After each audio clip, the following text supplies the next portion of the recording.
They say the scariest stories are the ones that could be true. The kind that don't start with ghosts or monsters, but with a phone call, a place on a map, and someone doing their job. Tonight's story comes from an inspector in West Virginia who was sent to examine a simple farm after a small geological event. What he found wasn't a sinkhole. It was a door. And once it opened, something started listening. This is Everything Breaks. I used to work as a building and zoning inspector for Mon County, West Virginia. That was back in April of 2013, though the memory feels closer, like it's been waiting just under the surface, refusing to fade. It wasn't an exciting job. Most of my days were spent in an office reviewing permit forms and logging inspection reports. It was dull work, the kind of thing that eats away at you slowly. But in my line of work, a boring day is a good day. When nothing breaks, no one gets hurt. I even had a little wooden sign above my desk that said, "Everything breaks." A reminder, I suppose, that entropy never sleeps. That morning, I remember the light through the window looking wrong, pale greenish somehow. The kind of color you see before a thunderstorm when the world feels off balance. My phone rang before I'd even taken my first sip of coffee. The voice on the other end was brisk, hurried. It was my supervisor. "Pack your kit," he said. "We've got a priority call from Greene County. Some kind of geological disturbance. You're being reassigned for the day." I asked what kind of disturbance. He just said, "You'll see." By the time I got to the office parking lot, 2 other inspectors were already there, nervous, whispering, smoking, before we even clocked in. Everyone looked uneasy, like they'd heard something they weren't supposed to. The news on the radio didn't help. Reports of an escaped murderer in the next county. A local lake drained overnight, leaving dead fish spread like silver coins on cracked mud. The regional hospital was begging for blood donations, but wouldn't explain why. It all felt connected somehow, though no one dared to say it out loud. When I reached dispatch, my supervisor was already handing me a manila dossier. "You're going to Oak Valley Grain Farm," he said. "Owner's name's Kettleman. You'll coordinate with the emergency survey team in Greenbrier if needed." He was pushing me out the door before I could even finish reading the file. "Wait," I remember saying, "what exactly happened?" He hesitated. "Minor ground shift, that's all. Just verify the structures are stable." But he didn't look me in the eye when he said it. The drive to Oak Valley took about an hour and a half. I stopped once along the road to actually read through the dossier. The place had been established in 1882, originally a barley farm, later expanded into lumber storage and whiskey production. The file mentioned something curious, a network of Prohibition-era cellars still in use. I'd seen plenty of old buildings before, but something about the language in that report, underground storage access, restricted owner resistant to previous inspections, made me uneasy. By the time I pulled into the rest stop, I had this hollow feeling in my gut. You know when you're driving somewhere, and it suddenly feels like you're being led instead of going by choice. That's how it felt. The air outside was heavy with the smell of wet soil and machinery when I arrived. The rolling fields of early barley stretched across the hills like rippling fur. Birds circled overhead, bred countless unsettled. I remember thinking the sound was strange, almost electric, like a low vibration. I parked by the office shack and stepped out into the mud, my shoes immediately regretting the decision. A woman was waiting for me by the silo's hands on her hips, squinting like she'd been staring into the sun too long. "Morning," she said. "You must be the county man." I nodded. That's right. You work here. Name's Elsie, she said. Equipment operator. The boss will be out in a minute. The boss turned out to be Lacey Kettleman, the landowner's daughter and manager of the place. She came around the corner of the barn with a phone pressed to her ear, barking orders to someone about a broken combine harvester. Her hair was tied back, streaked with gray, though she couldn't have been more than 35. When she finally hung up, she looked me over like I was bad news wrapped in a clipboard. What's this about? She asked. Routine inspection, I told her, after the ground movement reported last night. She frowned. We didn't have any ground movement here. Maybe not that you noticed, I said, but this area's close to the epicenter. Epicenter of what, I hesitated. We're still determining that. She crossed her arms. Well, we're busy, mister. If there's no hazard, we'd like to keep it that way. It wasn't the first time I'd met someone reluctant to let the government snoop around their property. Usually, a bit of polite insistence worked. This time, though, I felt her resistance like a wall. Mom, I said, I'm not here to bother anyone. I just need to check structural integrity. One look at the main buildings, and I'll be gone. She looked past me, toward Elsie, then back. Fine. But don't wander where you're not invited. That was the first red flag. People with nothing to hide don't say things like that. Elsie led me toward the workshop, while Lacey stormed off with her phone again. The mud sucked at my shoes, and the air felt thick, humid, in a way that didn't belong in early April. The farther we walked, the more I noticed subtle irregularities, small cracks in the concrete foundation, fence posts, tilting ever so slightly downhill. Inside the garage, tools had fallen from their hooks. A row of paint cans had toppled their lids, popped open. At first, I chalked it up to vibration from machinery, but something about the pattern of the damage felt rhythmic, as if the earth had breathed. Elsie watched me jot down notes. You think it's serious? She asked. Too early to tell, I said. But something definitely moved under here. She looked uncomfortable. Mr. Kettleman's been saying we shouldn't worry, that the ground's just settling from the rain. I looked up. When was the last big rain around here? She thought for a moment. A month ago, maybe more. The silence between us lingered.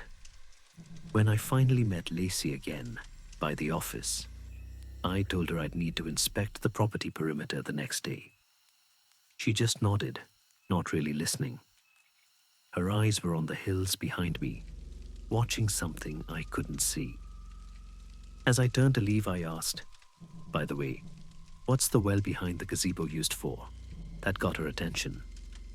Her head snapped toward me. That thing's sealed. Has been for years. Well, it's not sealed anymore, I said. It's overflowing. For a moment, she just stood there, expression flat, eyes distant. Then she forced a smile that didn't reach her face. Probably runoff, she said. Don't go poking around there. I nodded, pretending to agree. But as I walked back to my truck, I couldn't shake the feeling that the smell of the water from that well had followed me, sharp metallic, and faintly like the sea. And we were hundreds of miles from the coast. I came back the next morning earlier than I needed to. The drive to Oak Valley was long, and I wanted to get a better look at the property before the workers started moving about. The road wound through low, misty hills until it opened into the valley. From a distance, the place looked harmless, picturesque even. Rows of young barley shimmered under the pale sunbarns, scattered like red matchboxes between fields. But as I got closer, I realized how quiet it was. The kind of quiet that presses against your eardrums. No tractors, no voices, just the hum of insects and something else beneath it. A low drone, almost electrical. When I pulled up to the lot, Elsie was already outside smoking, the smoke curling into the fog. Back again, she said with a half smile. Lacey said you'd be back. I said I would. I replied. Is she around? Elsie shook her head. Went to town early. She's been acting strange since yesterday. How so? Elsie hesitated, then looked over her shoulder, as if to check that no one was listening. She didn't sleep, I don't think. I saw her out by the gazebo in the middle of the night. Thought maybe she was just restless, but she was talking to herself. Kept looking down that old well. I felt a chill crawl up my spine. The same one that's overflowing. Elsie nodded. Yeah, but this morning it's not. Dried up again, like nothing happened. I didn't say anything. Just took out my clipboard and made a note I never intended to file. As we walked across the property, I took in details I'd missed before. The ground had a subtle slope to it, like everything was leaning toward the center of the farm. The fences were slightly warped, as though the earth had pulled them inward. Even the rows of barley curved unnaturally, bending toward some invisible point. It was subtle, but I couldn't unsee it once I noticed. We reached the grain storage sheds, their metal siding warped with age. I ran my hand along the surface, rough, damp, a faint smell of rust, and something else like wet stone. Inside, dust hung in the air like smoke. A few tools had fallen shelves, slightly tilted. I bent down to examine a fine crack, snaking through the concrete floor, barely a quarter-inch wide, but fresh. The edges were damp, darker than the rest. Has anyone reported tremors here before I asked? Elsie shook her head. Not that I know of. This land's been steady since my granddaddy's time. I marked another note, feeling more like a trespasser than an inspector. After lunch, I asked Elsie to take me to the older structures, the ones from the Prohibition era. She hesitated, shifting her weight. Lacey doesn't like anyone going back there, she said. I'm not here to make her like me, I replied. I'm here to make sure the ground won't swallow this place whole. That earned a nervous laugh, but she agreed. The back of the property looked forgotten by time. The trees were denser, the grass higher, and the air thicker, like humidity had teeth. Old oak trunks rose around us, bark peeling in long strips like burnt paper. In the distance, I could see a squat brick building, half buried in ivy, one of the old storage houses from the 1920s. When we got closer, I realized the front door was sealed with a metal chain and padlock corroded with green oxidation. Still, I noticed something strange, muddy footprints leading to the door, and only one set leading away. Whose are those? I asked. Elsie leaned forward, squinting. Those ain't mine. Lacey, maybe. The prints were too large for her, and they were deep, as if whoever left them had been carrying weight or coming up from something. We circled around the back of the structure, and that's when I heard it. A soft pulsing sound, faint but rhythmic, like the heartbeat of the ground. Elsie froze. You hear that? Yeah, I said quietly. How long has that been happening? She looked pale. I've never heard it before. I crouched and pressed my hand to the soil. It vibrated faintly beneath my palm. It wasn't the hum of machinery, not that steady human pattern. This was deeper, slower, like water moving under rock. Something was alive down there.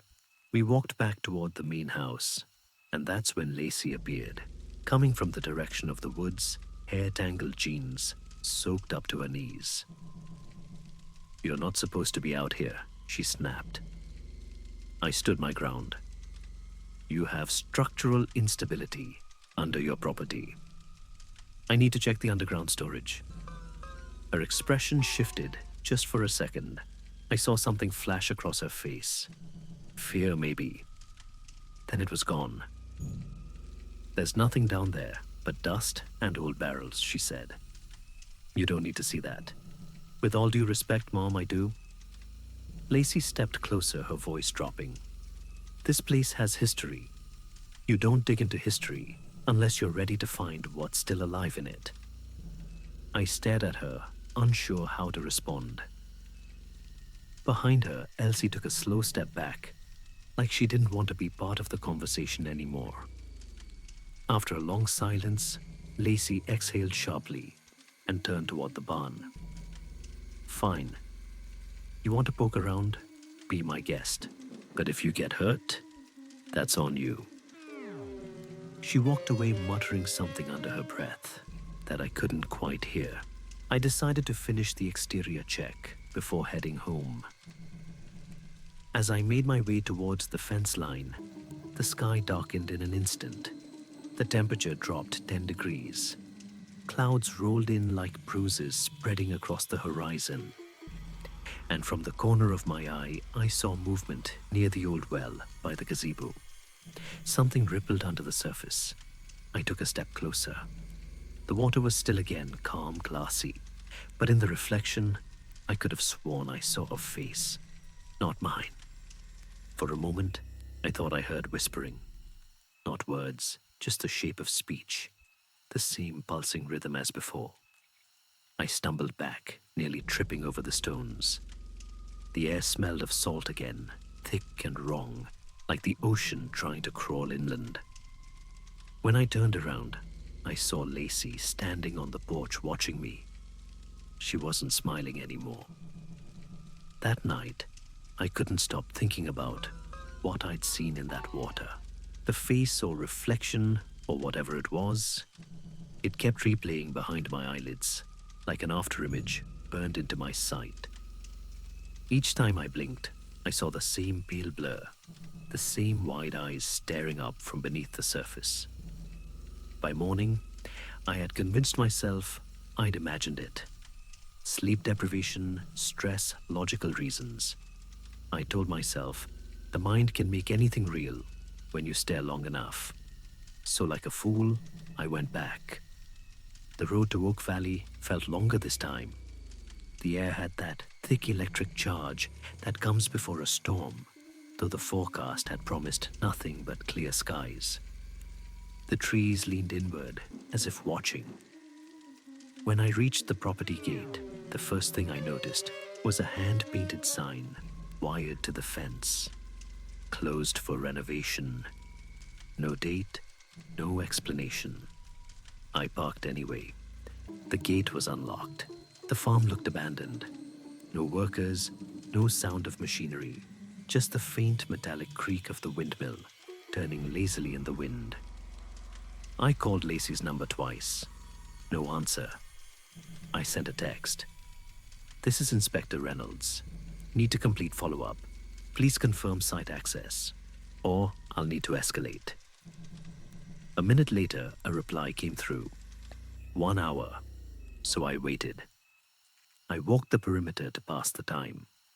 The ground looked worse than before, long hairline cracks, cutting through the soil's shallow depressions, where the earth had sunk overnight. It wasn't dramatic, but it was unnatural, like the land itself was breathing out. At the far end of the field, I found the well again. Only now it wasn't overflowing. It was dry.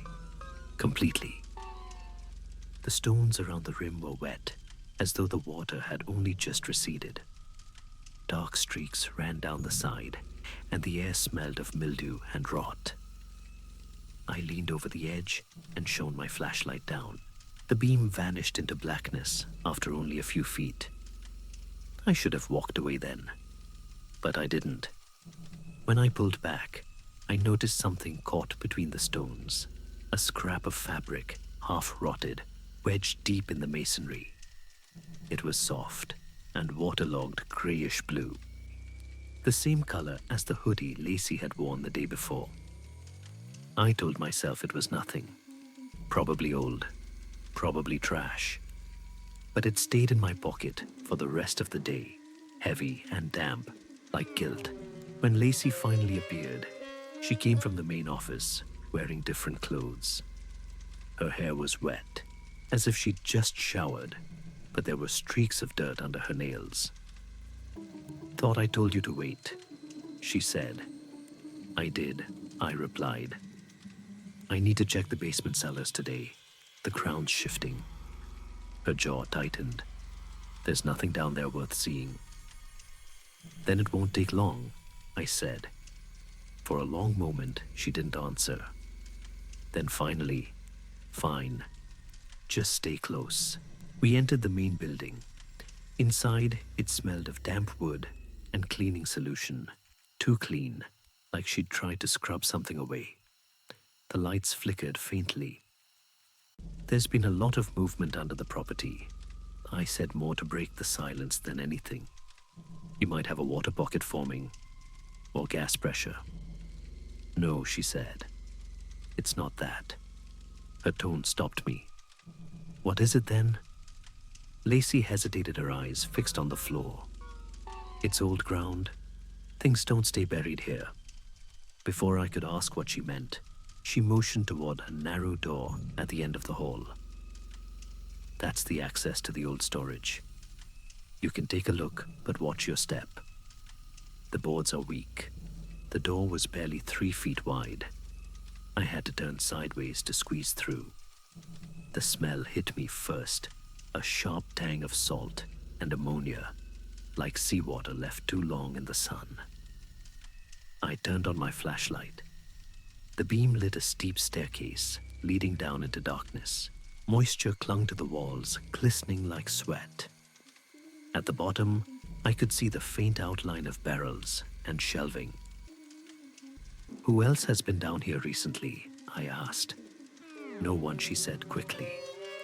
"Not since the last harvest." But her eyes told a different story. I took a few steps down.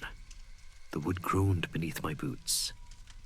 The air grew colder, thicker, like something was breathing alongside me.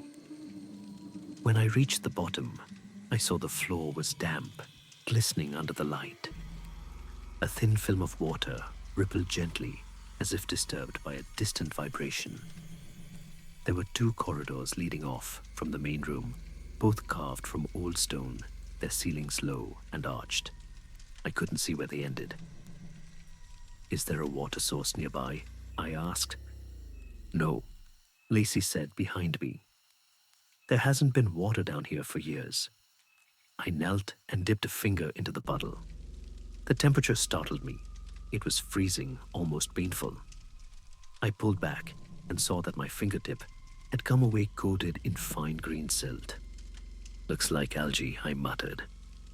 Lacey didn't reply. When I turned, she was gone. The door above was shut. At first, I thought she'd gone to get something. But then I heard it, the click of the latch. "Lacey," I called out. "That's not funny." My voice echoed through the cellar, distorted, swallowed by the stone.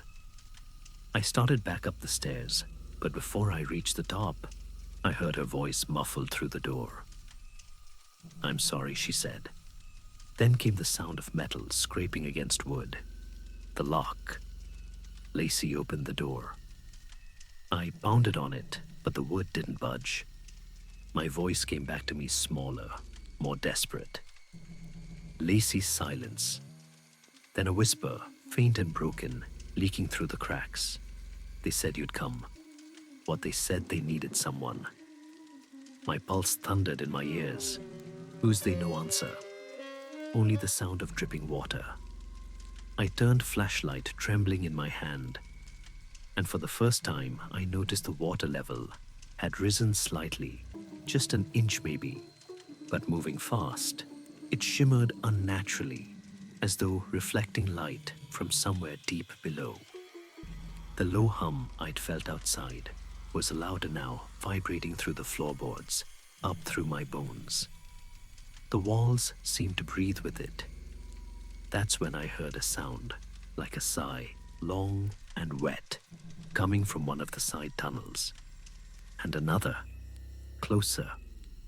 Something was moving under the water. I backed up until my shoulders hit the wall. The sound was unmistakable now. Footsteps slow and deliberate, splashing softly. I killed the light instinctively. The darkness pressed against me, heavy and absolute. My breath sounded too loud. From the blackness came a voice, not quite human, not quite sound. A shiver in the air. It didn't speak in words, but in impressions. Hunger, cold, longing. Then a whisper that wasn't mine. Everything breaks. I turned the flashlight back on too fast, too bright, and saw only ripples spreading across the flooded floor. The footsteps had stopped. I stood at the bottom of those stairs, one hand on the damp rail, the other still gripping my flashlight like it was a lifeline. The door above me was shut, sealed, in a way that said, no one was ever supposed to open it again. The light from the cracks had vanished. All I could see now were streaks of moisture sliding down the stone walls, glinting in the thin beam of my light. I called out again, Lacey. My voice came back warped and broken. It didn't sound like me. Silence stretched too long to be natural. I took a deep breath and tried to steady my thoughts. Logic first. If she locked me in, she had to come back eventually. She was upset, maybe frightened. Maybe I could break the door. Maybe something splashed in the corridor to my left. It was faint, deliberate 2 steps. Pause, then one more. The water rippled around my boots, a trembling ring expanding outward. I pointed the flashlight toward the sound, but the beam fell short of the end of the tunnel. Is someone down here? I asked. No reply. Just another small splash, closer now. The air was thick with salt. My throat burned with every breath. I decided to move. Standing still felt worse. The room opened into 2 narrow corridors, one sloping upward, the other descending deeper into the earth. Instinct pushed me towards the one that led down. The ceiling grew lower until I had to hunch. Old barrels lined the walls, warped by moisture. Their iron bands rusted to flakes. The wood was soft under my fingertips, spongy and cold. I noticed faint carvings along the stone marks that might have been initials once, but the letters were smeared and warped. The water level deepened to my shins. Every step left a hollow echo. Something brushed my leg. I froze, swinging the flashlight down. Nothing. Just the surface of the water trembling from my movement. But when I pulled my leg back, I felt it again, soft sliding like wet hair. I shone the light ahead. There was another chamber opening up the air, thicker, humid with decay. The walls glistened as if they were breathing. I could hear faint scratching stone against stone somewhere behind the barrels. I leaned closer. The sound stopped. Then a voice, muffled, almost human, whispered behind me. Don't look. I spun around the flashlight, slicing through the dark. There was no one there. But for half a second, I caught movement, a reflection of eyes in the black water. 2 dark marbles drifting below the surface before slipping away. My breathing turned ragged. The whisper came again, this time closer, but the words bent wrong, tangled in the air. Not don't look this time. It sounded more like they're looking. The walls seemed to pulse in rhythm, with it breathing living stone. At some point I realized I wasn't alone. I could hear the shuffle of feet in the adjoining tunnel, deliberate and steady. Then another set lighter moving above me, as if someone were walking along the ceiling. The hum I'd felt outside now filled the air so low it rattled my ribs. The water vibrated, rippling from unseen movements beneath. My flashlight flickered. The bulb buzzed like an insect in a jar. When it steadied again, I saw the shape. Something crouched at the far end of the corridor, half hidden by the wall. Its limbs were wrong, too long, too many joints. It moved with a kind of slow, floating grace, never quite touching the ground. The eyes, if that's what they were, reflected, light like oil on water. It hissed the sound bubbling up from deep within its throat. And within that hiss, I could almost hear meaning, hunger, anger, recognition. I stumbled backward, splashing through the water. The creature mirrored my movement, tilting its head, imitating the motion like a cruel parody of curiosity. Lacey, I screamed again, though I knew she wouldn't answer. The thing twitched at the sound, and the hiss turned into a rasping echo of laughter. It didn't move closer. Not yet. It was watching me, tasting my fear. Then a faint voice echoed from somewhere down the tunnel. It was Lacey. "Don't fight it," she said. Her tone was calm, almost kind. "They came long before us. They just want to be heard." "Open the door," I shouted. "Lacey, what do you do?" "You wouldn't understand." Her voice wavered. "They saved me. When the ground split that night, they called to me. They promised to fix what's broken." My light caught movement behind her voice, a second figure emerging from the shadows. It wasn't her. It was standing too tall. The flashlight died. Total darkness. The air shifted. I could feel the space around me change. Something massive brushed the ceiling. My body froze as icy water rose to my waist. A voice filled my skull, not through sound, but through pressure. A thought pressed against my mind, sharp and cold. Everything breaks. It showed me flashes, memories that weren't mine, men in black coats, lowering barrels into tunnels, chanting in some old language, pouring water that glowed faintly blue. Faces bent in prayer to something beneath the earth.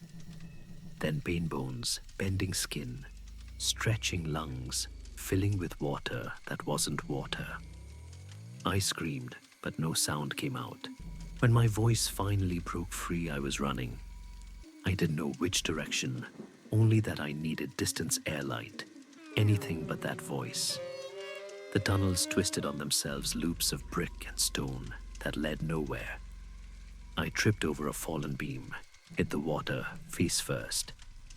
The taste was unbearable salt and rot, like drinking the ocean's corpse. Behind me, the creature moved faster now. Each splash echoed louder, closer. Something sharp grazed my ankle. I kicked blindly, got nothing. In my panic, I slammed into a wall, except it wasn't stone. It was wood, a door.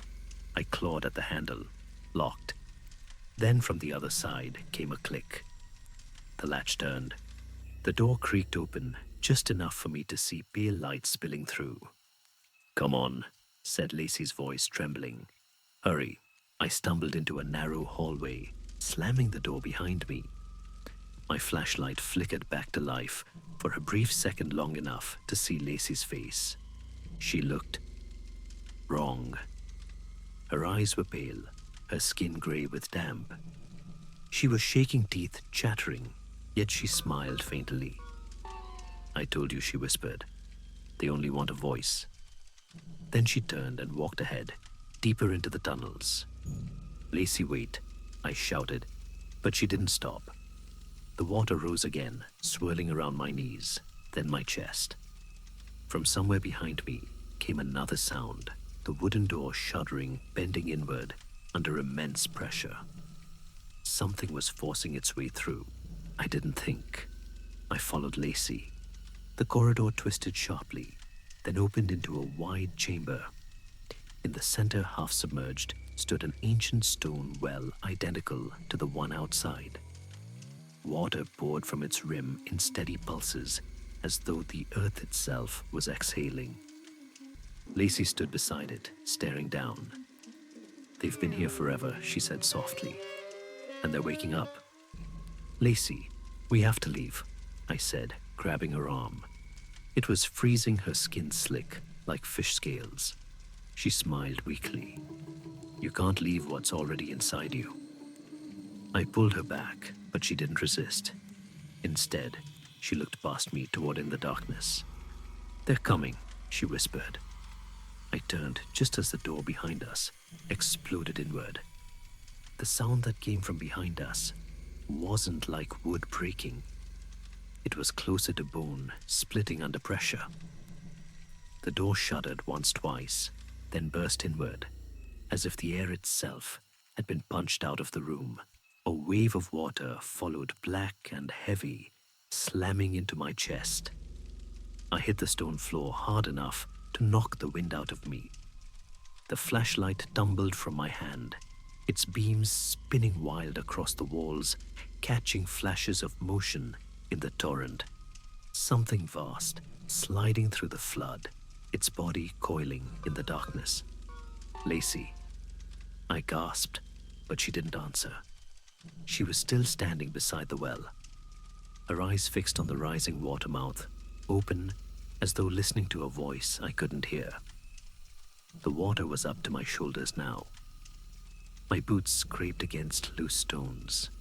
The floor was giving way beneath me. From the hole where the door had been, a sound rose, a wet, pulsing rhythm, like a heart too large for its body. Then came the smell. Rot, brine, rust. The air thickened until every breath felt like swallowing salt. Lacey, we have to get out. I tried to grab her arm again, but she stepped away, smiling faintly. They're here, she whispered. Her voice wasn't hers anymore. It carried something behind it, something that vibrated in my skull and teeth. The water around the well began to move, swirling in a slow spiral, pulling debris toward the center. I watched one of the old barrels drift by, sucked under so fast it vanished without a splash. The stonework of the well trembled, and with a groan, like shifting earth, the water erupted upward. Something was coming out. At first I thought it was smoke. The surface rippled, bulged, and then broke as a hand, long, pale-jointed, wrong gripped the rim of the well. It was followed by another, webbed between the fingers' knuckles, bending backwards. The arms were impossibly thin, the skin stretched tight as wax paper. Then slowly, a face rose into view. It wasn't human. It only wore the suggestion of one features that flickered between shapes, like reflections in turbulent water. Eyes like ink, a mouth too wide full of teeth, like shattered glass. Lacey dropped to her knees. You said you'd fix it, she whispered. You said you'd make it whole again. The thing tilted its head, water dripping from its chin, and when it spoke, it wasn't with sound. It was in my head, images and sensations flooding my mind all at once, endless black tunnels filled with drowned people whispering prayers to the dark, their bodies bloated, their eyes still moving. My knees buckled. I felt my thoughts split open like cracks in glass. Everything breaks. The words vibrated through me, deep as thunder. Lacey reached toward the creature, her hand trembling. Take me, she said. Please. Before I could stop her, it moved. The arms stretched impossibly long, wrapping around her. She didn't scream. She only gasped, a sound of relief, more than fear. Then the thing pulled her into the water. There was no splash, no struggle. She was simply gone. The surface went still for half a heartbeat. Then something struck the floor behind me. A wet thud. I turned just in time to see the water ripple outward as something heavy crawled out of the shadows. It wasn't just one. Shapes moved in the rising flood, small hunched silhouettes, dragging themselves across the stones, their skin slick, their faces hidden behind strands of hair or algae. Every few seconds, one of them would stop and shudder, as if remembering how to move. They were whispering together, a chorus of wet mouths and airless breath. I stumbled backward, searching for anything solid, anything higher. My hand found the base of a ladder bolted to the wall. I climbed hard, hammering, until the rungs ended at a ledge. The flashlight had fallen below, its beams submerged, turning the water into a glowing pit of green light. Through it, I could see shapes moving deeper beneath bodies, suspended in the current eyes, open mouths moving. One of them looked like Lacey. The water reached the ledge. I pressed my back to the wall, too afraid to move. The creatures below kept coming crawling towards the well, as if drawn by some unspoken command. Each one paused at the rim, bent low, and slid soundlessly into the opening. The water swallowed them like they'd never existed. I could hear them whispering down there, soft, rhythmic, hypnotic. A phrase kept surfacing between the sounds we remember the flood. The last of the shapes disappeared beneath the surface, and for a moment the chamber was still. Only the echo of dripping water remained. I thought maybe it was over. Maybe they'd gone back to wherever they came from. Then the water beneath the ledge began to rise again. It came faster this time, violent churning with silt and foam. I climbed higher, my hands slipping on the wet stone. The water reached my boots, then my knees. I could hear the deep, grinding rumble of something vast shifting below. The ceiling cracked. A thin stream poured through cold as ice. And then from below, the voice returned. It wasn't words. Now it was a sound, like every door in the world, opening at once, an invitation and a warning all at once. The walls shook, dust falling in sheets. I could feel pressure in my chest, a pull toward the water, like gravity itself had turned upside down. I clung to the ladder until the rungs bent beneath my fingers. The last thing I saw before the light went out was the well. The water within it was no longer rising. It was falling, sinking away into a darkness so deep it looked endless. And somewhere in that blackness, eyes opened. Dozens, hundreds, all looking up. The air in the chamber had changed. Every breath came sharp and cold, like I was inhaling through broken glass. I clung to the ladder, half blinded by the dark, half deaf from the roar below. The water wasn't just rising anymore, it was boiling, thick with silt and something blacker than mud. Every few seconds, a bubble burst near the surface, releasing a hiss that sounded almost like speech. I didn't wait to understand it. I climbed. The metal rungs were slick under my hands, bending slightly as I put my weight on them. The water chased me upward faster than it should have. I could feel it slap at my boots, tugging. The sound of it wasn't just water anymore. It was the rush of many voices, layered together, whispering, pleading, calling my name. I kept climbing. At the top of the ladder, there was a ledge leading into a side passage. I hauled myself over it, just as the water surged up to my waist. I collapsed against the wall, gasping, shaking, trying not to think about the way the tunnel seemed to breathe around me. The air was damp and tasted of rust. Every surface gleamed faintly, like the inside of a lung. Somewhere far behind me, I heard the ladder give way. The crash echoed for a long time before it died. I started down the passage, limping on a twisted ankle. Each step squelched through the thin film of water covering the floor. The tunnel was narrower here, the walls closer, and the ceiling low enough that I had to hunch. My flashlight flickered weakly, the battery dying. The beam caught glimpses of things carved into the stone symbols. spirals, faces, hundreds of them. At first, I thought they were drawings. Then I realized they were fossilized. Faces of people, mouths open, eyes wide, pressed into the stone, like the earth had swallowed them mid-scream. The tunnel forked. One path led deeper down, the other slanted upward. I didn't think I took the one that climbed. The ground shook again. The vibration rolled through the walls through me. From far below came the sound of the well collapsing, a deep thunder that made the air itself tremble. For a moment, I thought I heard Lacey's voice inside it calling my name. But it wasn't her anymore. It was layered wrong. Too many echoes inside one throat. I ran. The tunnel opened into another chamber, smaller, with a broken staircase leading up to what looked like a hatch. A faint sliver of daylight cut through the cracks. I could smell open air. Freedom.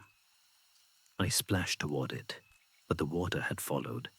It rushed in behind me, surging higher, carrying with it a stench of rot and salt. The current nearly knocked me off my feet. Something moved within it, fast, deliberate. I didn't look back. I climbed the stairs 2 at a time, my palms slipping on the wet rail. The hatch above was heavy, sealed with rust. I threw my shoulder against it. Nothing. Again, nothing. Below, the water level rose. A pale hand broke the surface fingers, long and slick, groping blindly. Then another, dozens. They were climbing the stairs after me. I screamed and hit the hatch again, harder this time. The metal groaned. On the third hit, it shifted. Light spilled through, thin and gray. I jammed my shoulder under the rim and heaved until it gave way. Cold daylight flooded the stairwell. I dragged myself out into open air and rolled onto solid ground.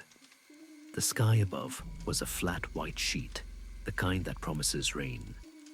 I lay there for a full minute, gasping, not believing I'd made it out. Then I heard the sound, a wet slap, water splashing against the inside of the hatch. I looked back just in time to see a hand reach up through the opening gray, webbed, dripping black water. Without thinking, I grabbed a broken plank from the ground and slammed it down, pinning the hatch shut. I threw my entire weight on top of it. The hand clawed once, twice, and then was gone. For a long time, I didn't move. The field around me was silent, except for the faint hiss of wind through the barley. The farmhouse was gone. So were the silos, the barn, everything. Just empty land, scarred with sinkholes, as if the earth had swallowed the buildings whole. The only thing left was the gazebo, tilted and half buried, and beside it the well. It was no longer overflowing. It was bone dry. I limped toward it. The stones were warm under my hands. When I leaned over the edge, I saw nothing but darkness. No water, no reflection. But I could hear it. Far below, faint and steady, the sound of waves. By the time I reached the main road, the sun had already started to set. I flagged down the first car that passed a pickup driven by an old man who stared at me like I'd crawled out of a grave. He didn't ask questions, just handed me a towel and said, "You came from the valley." I nodded. He frowned. "Ain't no valley down there anymore." When I turned to look, the land behind me was sinking slowly, gently, like the surface of a dying lake. Dust rose in a long curling cloud. At the hospital, they took blood samples, asked questions I couldn't answer. A man in a dark suit came in that night, carrying a clipboard and a non-disclosure form. He told me I'd witnessed a geological collapse, that I was lucky to be alive, and that for my own safety, I wasn't to speak about it to anyone. I signed. I didn't argue. They discharged me 2 days later. The doctors said my lungs were clear, though they didn't understand how I'd survived being submerged for that long. They didn't hear the ocean in their chest when they breathed. I did. Sometimes, when I wake in the middle of the night, I swear I can taste salt on my tongue. I hear the slow drip of water somewhere inside the walls. And in those moments, when the room is still and the dark feels deeper than it should, I know the truth. I never really escaped. The water followed me. 10 years. That's how long it took before I could tell this story out loud. They made me sign papers, the kind printed on heavy stock, with a government seal embossed into the corner. Non-disclosure agreement, it said. 10 years of silence in exchange for peace. I signed without reading the fine print. I would have signed anything just to get out of that room. But silence isn't peace. You can live your life pretending nothing happened. Pretend that the sound of running water in the pipes is only plumbing, that the smell of salt on the air is just weather coming in from the east. You can lie to yourself, right up until the moment you hear the first whisper again. The whispers came back last winter. After the incident, I left West Virginia. I couldn't stand the hills anymore, the way they seemed to breathe underfoot. I moved north, took a desk job inspecting suburban housing developments. Dry land, flat ground, no wells, no basements. But it followed. The first sign was a wet patch on the wall of my apartment. I woke up one morning to find a small circle of moisture spreading behind the headboard. I pulled the bed away from the wall and found a crack in the plaster, faint but fresh. When I pressed my ear against it, I swore I could hear dripping. Maintenance said it was condensation. They patched it, painted over it, and for a week it stayed dry. Then the paint bubbled. That's when the dream started. Every night I found myself back in the tunnels. The air was thick and heavy with salt. The flashlight in my hand flickered as I stumbled through ankle-deep water. Sometimes I'd hear Lacey's voice ahead of me, whispering my name. Sometimes I'd see her face reflected in the surface, pale and smiling. She always said the same thing. Everything breaks, but not everything dies. I'd wake gasping, the sheets damp with sweat, or water, I couldn't tell. For weeks, I tried to ignore it. I drowned myself in routine wake work, eat, sleep. But every faucet in the apartment began to hiss, releasing a faint odor of brine. The water ran clear, but when it touched my skin, it felt alive, pulsing with tiny vibrations.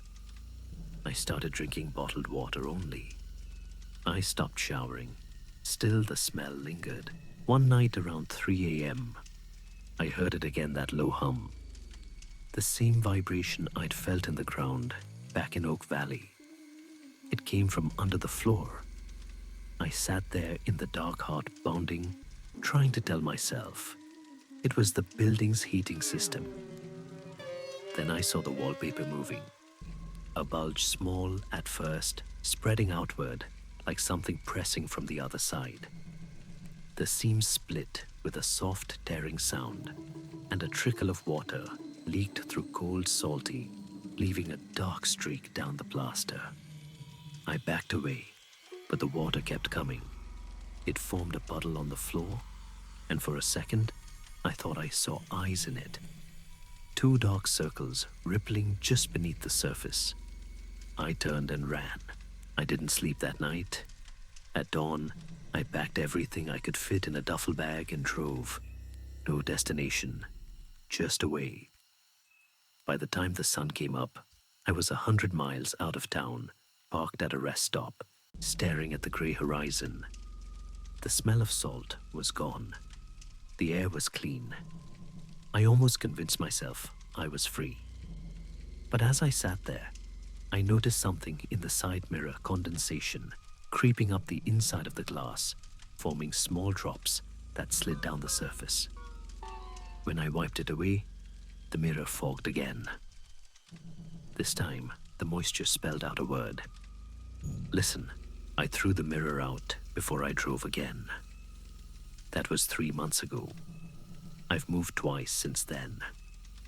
No matter where I go, I hear the same faint sound: water moving through pipes that shouldn't be there, a whisper carried in the plumbing. Sometimes when I turn off the faucet, it keeps dripping for a few seconds longer than it should. I tried recording it once. When I played the recording back, all I heard was static, then a voice faint and wet saying my name. After that, I stopped trying. I looked up the Oak Valley property last week. There's nothing left on the county records. No deeds, no coordinates, nothing. The satellite images show an empty patch of scrubland where the farm used to be. But there's one detail that stands out: a dark circle in the middle of the field, perfectly round, like a pond. But there shouldn't be a pond there. And when I zoomed in, I saw something else. At the edge of the water stood a figure, small, pale, watching the camera. Sometimes I wonder if the well was ever really a well. Maybe it was something older and opening a throat to something deeper. Maybe the earthquakes, the drained lakes, the missing people were all symptoms of the same thing. Maybe what we call the ground isn't solid at all. Maybe it's only a thin crust floating on something alive. I think about Lacey often. Her last words echo like a tide in my head. They just want a voice. Maybe that's what they were doing all along, speaking through whoever listened. Maybe they're speaking through me now. If you're hearing this, if you've followed my story to the end, don't look for Oak Valley. Don't look for the well. And if by chance you find yourself near a field where the air smells faintly of the sea and you hear water moving beneath your feet, leave. Because once you listen, once you really hear them, not all stories end when the telling does.